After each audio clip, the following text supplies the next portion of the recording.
दोस्तों, बात भगवान राम के जन्म से पहले की है, जब भील आदिवासी कबीले के मुखिया अज के घर बेटी पैदा हुई थी। उसका एक नाम श्रमना और दूसरा नाम शबरी रखा गया। शबरी की मां इंदुमती उसे खूब प्यार करती थी। बचपन से ही शबरी पशु पक्षियों की भाषा समझकर उनसे बातें करती और जब शबरी की मां उसे देखती तो कुछ समझ नहीं पाती थी। कुछ समय बाद एक पंडित ने शबरी के परिवार को बताया कि वो आगे चलकर सन्यासी बन सकती हैं। इस बात का पता चलते ही शबरी के पिता ने उसका रिश्ता तय कर दिया। जैसे ही शादी का दिन नजदीक आया, शबरी के घर वालों ने खूब सारी बकरियां और अन्य जानवर घर के पास लाकर बांध दिए। एक दिन शबरी की मां जब उसके बाल बना रही थी तो उसने मां से पूछा, इतने सारे जानवर हमारे घर क्यों लाए गए हैं? मां ने जवाब दिया, बेटी, तुम्हारा विवाह होने वाला है, इसलिए हम लोगों ने इनका इंतजाम बलि के लिए किया है। तुम्हारी शादी के दिन ही बलि प्रथा होगी और फिर इनसे स्वादिष्ट भोजन बनाकर सबको परोसा जाएगा। यह सब सुनकर शबरी दुखी हो गई। काफी देर तक शबरी ने उन जानवरों को आजाद करने के बारे में सोचा। सोचते सोचते शबरी के मन में हुआ कि अगर ये जानवर यहाँ नहीं होंगे तो इनकी बलि रुक सकती है। ऐसा नहीं हुआ तो मेरे घर से कहीं चले जाने पर ही यह बलि रुकेगी। जब मैं ही नहीं रहूंगी तब न विवाह होगा और न ही बलि प्रथा। इससे मासूम जानवर बच जाएंगे। इसी सोच के साथ जानवरों को रखी गई जगह पर शबरी पहुंची। उसने सोचा कि उन्हें खोल देती हूँ, लेकिन वो ऐसा नहीं कर पाई। उसके बाद शबरी जंगल की तरफ भागने लगी। भागते भागते शबरी ऋषिमुख पर्वत पहुंच गई। वहां करीब 10,000 ऋषि रहा करते थे। शबरी को लगा कि वो भी इसी जंगल में किसी तरह ऋषिमुनियों की सेवा करके अपना जीवन जी लेगी। वो चुपचाप उसी जंगल में एक हिस्से में किसी तरह से रहने लगी। शबरी रोजाना ऋषिमुनियों की झोपड़ी के आगे झाड़ू लगाती और हवन के लिए लकड़ियां भी लाकर रख देती। ऋषिमुनियों को समझ नहीं आ रहा था कि जंगल में उनके काम अपने आप कैसे हो रहे हैं। एक दिन शबरी को किसी ऋषि ने देख लिया। उसे देखते ही उसका परिचय पूछा। जैसे ही शबरी ने बताया कि वो भील आदिवासी परिवार से संबंध रखती हैं, तो उसे ऋषियों ने खूब डांट लगाई। शबरी को इस बात का बिल्कुल भी पता नहीं था कि उसकी जाति छोटी है और उसे ऋषियों द्वारा जाति की वजह अपमान सहन करना पड़ेगा।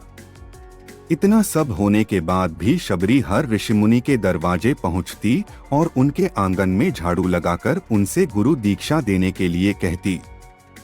हर कोई शबरी को उसकी जाति की वजह से अपने आश्रम से भगा देता था। ऐसा होते होते काफी समय बीत गया। उसके बाद शबरी मतंग ऋषि की कुटिया में पहुंची। वहां पहुंचकर मतंग ऋषि को शबरी ने बताया कि वो उनसे गुरु दीक्षा लेना चाहती हैं। उन्होंने खुशी खुशी उसे अपने गुरुकुल में रहने दिया और भगवान से जुड़ा ज्ञान देते रहे। शबरी ने भी अपने गुरु मतंग ऋषि की सेवा करने में कोई कसर नहीं छोड़ी। वो गुरुकुल के भी सारे काम करती थी। शबरी से खुश होकर मतंग ऋषि ने उसे बेटी मान लिया था। समय के साथ मतंग ऋषि का शरीर बूढ़ा हो गया। उन्होंने एक दिन शबरी को अपने पास बुलाया और कहा, बेटी, मैं अपना देह त्यागना चाह रहा हूँ। बहुत साल हो गए इस शरीर में रहते रहते। शबरी ने दुखी मन से कहा, आपके ही सहारे मैं इस जंगल में रह पाई हूँ। आप ही चले जाएंगे तो मैं जीकर क्या करूँगी? आप अपने संग मुझे भी ले जाइए, मैं भी देह त्याग दूंगी। मतंग ऋषि ने जवाब दिया, बेटी, तुम्हें चिंता करने की जरूरत नहीं है। प्रभु श्री राम तुम्हारी चिंता करेंगे और ध्यान भी रखेंगे।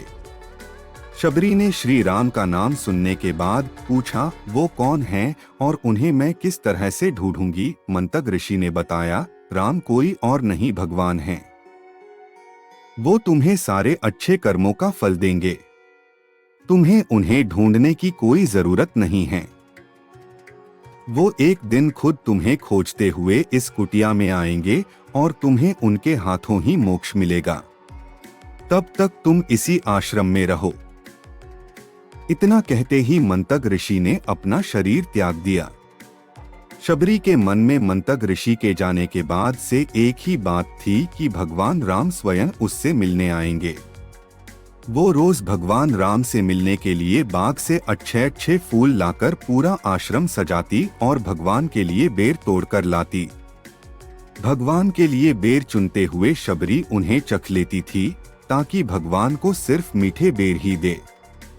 रोजाना शबरी इसी तरह भगवान के दर्शन की आस में फूल और बेर इकट्ठा करती रहती थी।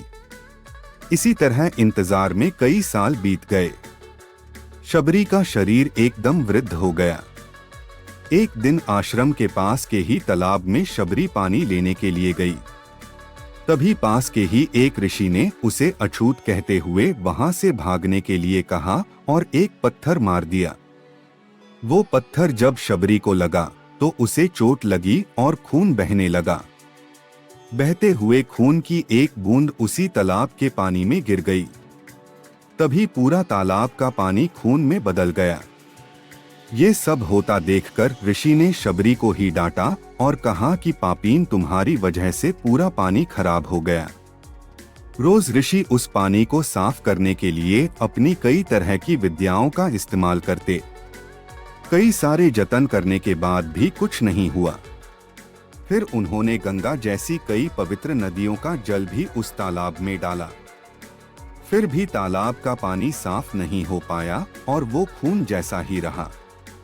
कई सालों तक तालाब के पानी को साफ करने की कोशिश के बाद भी कुछ काम नहीं आया तो ऋषि ने थककर सब कुछ छोड़ दिया।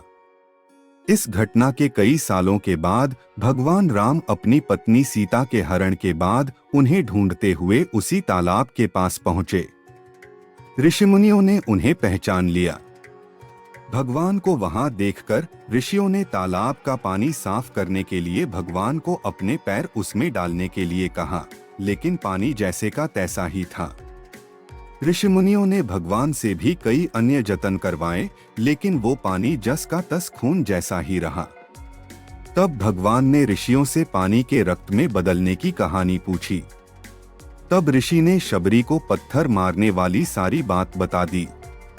उसके बाद कहा कि वो महिला ही अपवित्र हैं, छोटी जात की हैं, इसलिए ये सब हुआ है। उसी वक्त भगवान राम ने कहा, ये सब आप लोगों के खराब वचनों से हुआ है। शबरी को इस तरह के शब्द बोलकर आप लोगों ने उसे नहीं बल्कि मेरे दिल को घायल किया है। इसी घायल दिल के रक्त का प्रतीक यह तालाब का लाल पानी है। आगे भगवान राम बोले, कहा है वो माई, मैं उनसे मिलना चाहता हूँ। तब तक शबरी उसी तालाब के पास पहुँच जाती हैं। इस दौरान शबरी के पैर को ठोकर लगती है और कुछ घूल उस तालाब में गिर जाती हैं। तभी सारा पानी साफ हो जाता है। भगवान सबसे कहते हैं कि देखिए, आप लोगों ने क्या कुछ नहीं किया, लेकिन पानी साफ नहीं हो पाया। अभी सिर्फ इनके पैर की थोड़ी सी धूल ने ही तालाब का पानी साफ कर दिया। भगवान राम को शबरी पहचान चुकी थी। उन्हें प्रणाम करके शबरी ने कहा, भगवान, आप मेरे साथ कुटिया में चलिए। भगवान भी खुशी खुशी शबरी के साथ चल पड़े। फूलों से शबरी ने भगवान राम का स्वागत किया। वो सीधे बेर तोड़ने के लिए बाग गईं और चकचक कर उनके लिए बेर लेकर आई। उन्होंने बड़े ही प्यार से भगवान राम और उनके भाई लक्ष्मण को बेर दिए। भगवान राम ने भी उतने ही प्यार से उन बेर को खाना शुरू किया। तभी बेर देखकर मुंह बनाते हुए लक्ष्मण ने कहा, भैया, ये बेर जूठे हैं, इन्हें आप कैसे खा सकते हैं? भगवान ने जवाब दिया, लक्ष्मण, ये जूठे नहीं बल्कि बहुत मीठे हैं। शबरी माई हम सबके लिए ये बहुत प्यार से तोड़कर लाई हैं। इतना कहकर भगवान राम प्यार से उन बेर को खाने लगे। भगवान ने जाते हुए शबरी माई से कहा, आप मुझसे जो चाहे वो मांग सकती हैं। शबरी ने उन्हें कहा, मतंग ऋषि के कहने पर मैं आज तक सिर्फ आपके दर्शन करने के लिए जी रही थी। अब आप मुझे मोक्ष प्रदान कीजिए। मैं अपना शरीर आपके सामने ही त्यागूंगी। उसी वक्त शबरी ने अपना शरीर त्याग दिया। भगवान राम ने अपने हाथों से उनका अंतिम संस्कार किया और सीता माँ की खोज में आगे बढ़ गए। इस तरह से ऋषि मतंग की बात सच साबित हुई और शबरी को भगवान राम के दर्शन भी हुए। तभी से भगवान राम को शबरी के राम भी कहा जाने लगा। दोस्तों, यहाँ कहानी से सीख हमें यह मिलती है कि सच्ची श्रद्धा हो तो भगवान के दर्शन जरूर होते हैं।